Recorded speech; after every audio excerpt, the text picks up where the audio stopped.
Hello everyone, this is Inceptor 57. We're back again in the Flying Heritage and Combat Armor Museum. If you can see with the arrangement, they really changed a lot of stuff in the span of 4 months only. Last time I've been here was March, now it's July, and you can definitely tell this place is a quite often changing system. I mean, due to all the events, they've really rearranged the vehicles once in a while. Like I know that Mustang over there,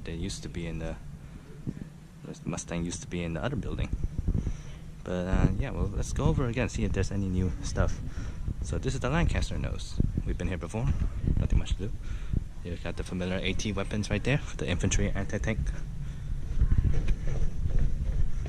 And we got these vehicles. We're gonna go in different directions, just change things up.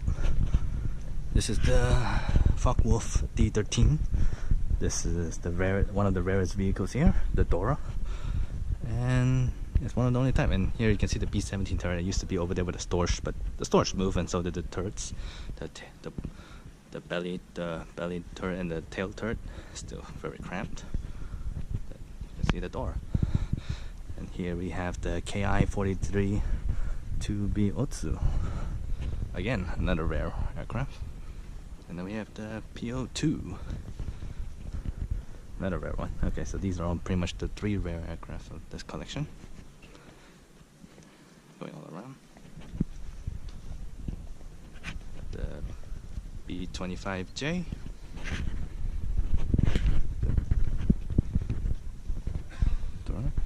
Yeah, B-25J Mitchell. Some Japanese machine guns and autocannons. And here's the A6m2 Reisen, also known as the Zero.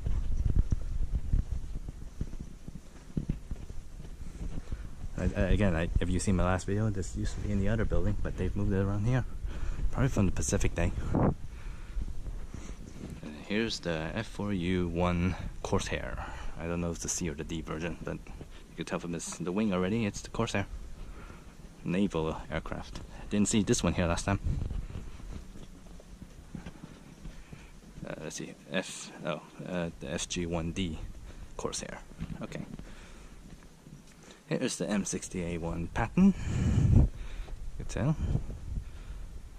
And well, we'll go over to the middle in a second. Here's a Jeep. We didn't see the Jeep here last time, I don't think. So it's here, just cramping between the Patton and an M5A4 half track. It's not a half track. It's a high-speed tractor. You can see here, it looks like it's carrying a large field gun for this picture. Accordingly, it's taken from a Stuart chassis. But this was here during the Tank Fest Northwest, so I missed that out. I missed out on that, but I get to see it here now. And here's an 155mm M12. I'm sorry, it's not M12. The M12 is the self-propelled mount. But here's a 155mm long tom field artillery. Oh, it's the M2. Here's the description. 155mm long tom field gun. I don't know. It's huge. I'm sure it's powerful. I mean, I saw videos of him in action on YouTube with the old archival footage. It's quite a beast. And then here we have the M3A1 half track, like the Zero and like some others. This was in the other building in my last video, but it's here now. And here we have the Hetzer. You can see the machine guns, and you can see the tracks. They got the carpets laid out for the tracks. The MG34 on top. And here we have the M1 Abrams turret, and it is from the Military Vehicle Technology Foundation. That's what the description said. So really cool.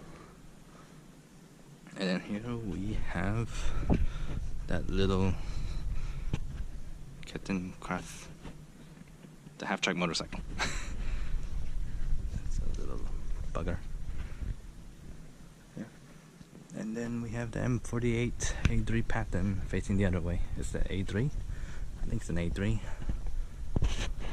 One way to check, I suppose. It's an A1. Okay, I'm wrong. Alright, okay, let's look at some familiar faces here. We have the ME-163B Comet. Hasn't moved from the spot yet. Not surprising, it's a rare vehicle. I wouldn't expect them to be flying it out in therefore they won't be moving it. Here's that jet engine that comes with the Comet, and then here's the tower that brings the Comet out to the runway because it has to conserve fuel. And while we're here, I guess we can go over the V2 rocket over there, and we have this German utility vehicle. I forgot its name. Volkswagen Kobolwagen. Okay, there we go. The Type 82 TYP stuff. Sorry. Got the Y War exhibit. And then we have the V1 bomb and its piloted version, the F1-103R Reichenberg. Or was it the other way around? That's the V1. That's the piloted version. Yeah. Here's a engine for a XLR-99 rocket engine. Oh, that's the name of the engine. And that's the Bell X1 model. Is that tiny one right there? It's just a model, I suppose.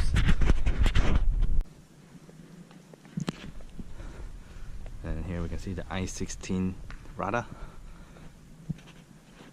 I like to fight these things in War Thunder now. I know how to fight them. Although they're pretty good at turning. And this is an unfamiliar face. We didn't see this last time. This is the Pak 40. Last time we saw the 17 pounder. This time we can see the Pak 40.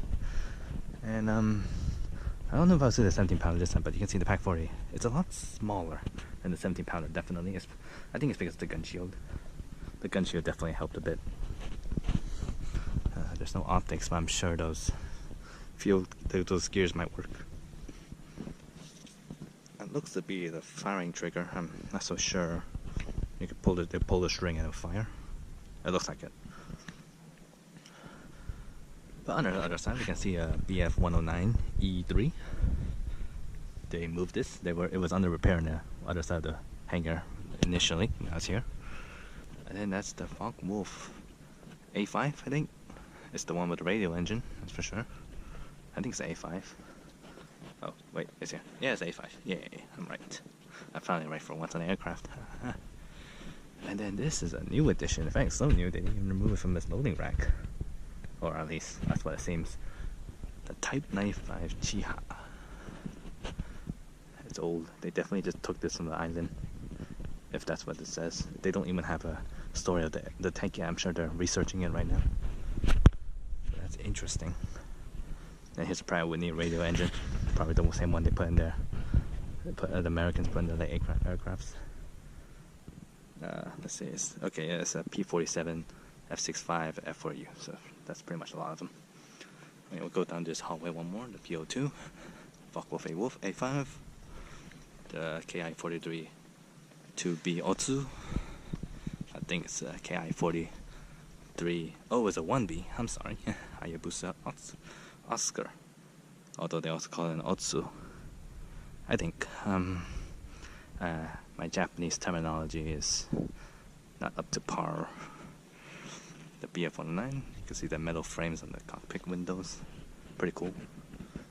And there's the I-16 Type 24 Rada. We got this already.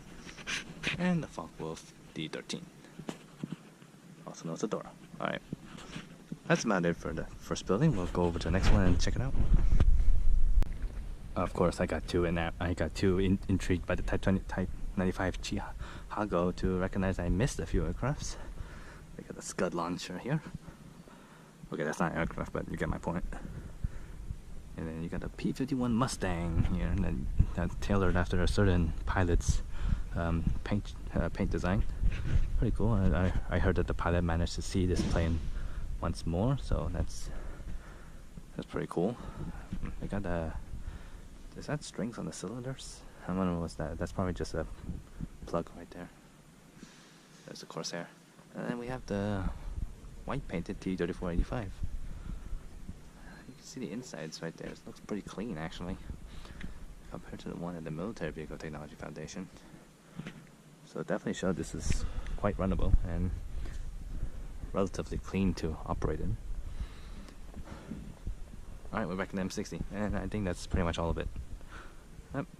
My carelessness, I missed a few, so now we're gonna get to the next building.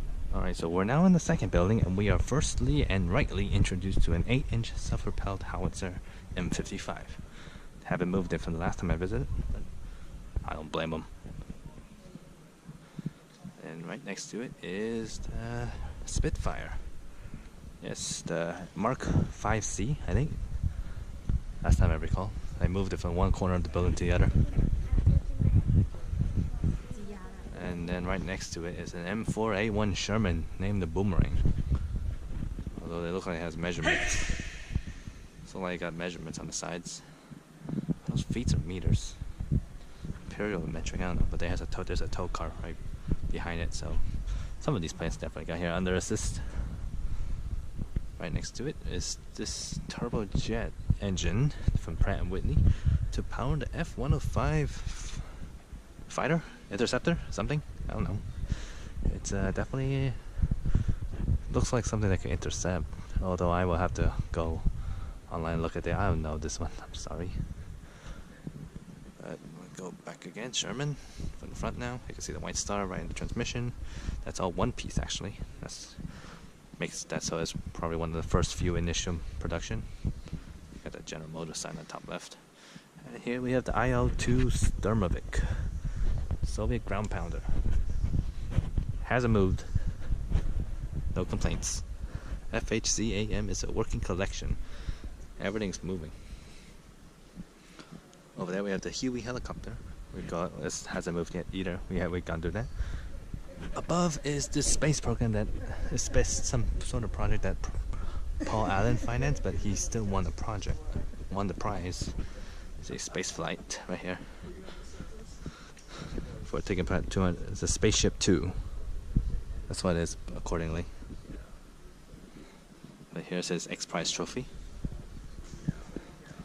It's the White Knight. That's it. That's the White Knight. Can fold wings. Here's an LVT-3 Bushmaster. It's one of those Amtrak vehicles that the U.S. Marines and the Navy use to drive up to the beaches of the islands that the Japanese held. I don't think it's moved. I'm not so sure. But right aside is the newest addition to the collection, the Churchill Mk.VII Crocodile. Yes, the British infantry tank. Little round side hatches. And VTF has the same thing too, but it's a bit dirty inside. I don't blame them. This is a new vehicle. They're probably gonna clean it up all nice soon.